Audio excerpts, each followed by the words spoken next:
What's up everybody, this is Yair and today I'm gonna draw Super Saiyan 2 Gohan.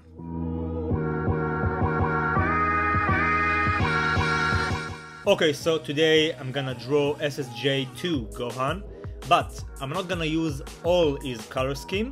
I'm just gonna use the color scheme of the Super Saiyan 2, which means the hair, the eyes, and of course the lightning. So, without further ado, let's get down to business, enjoy the process, and stick with me till the end of the video. Here goes!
Okay, so let's take a look at the final product.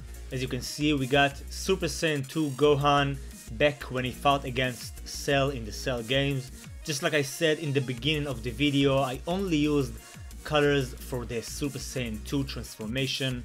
So of course I colored the hair with the gold Super Saiyan colors. I used some brown, some orange and yellow and did lots and lots of blending to make it look smooth and fresh. Same goes for the eyes, and I colored the entire background only with grayscale. I also did a lot of corrections along the way. I fixed the face a little bit, the eyes, and then I used the gold color pencil to add some more shade, to add more shine. In addition to that, I used some white ink, some gold ink, and of course the Super Saiyan 2 lightning, and I must say this is one of my favorite pieces. I hope you guys enjoy it as well. Let me know what you think about it, comment down below. Also, if you're new, make sure to subscribe to my channel. I upload new videos every weekend, and if you want a commission like this drawing, you can email me at yairsason22@gmail.com. That's it for today. Thanks a lot for watching. I appreciate you guys. Keep being awesome, and I'll see you on the next video. Peace.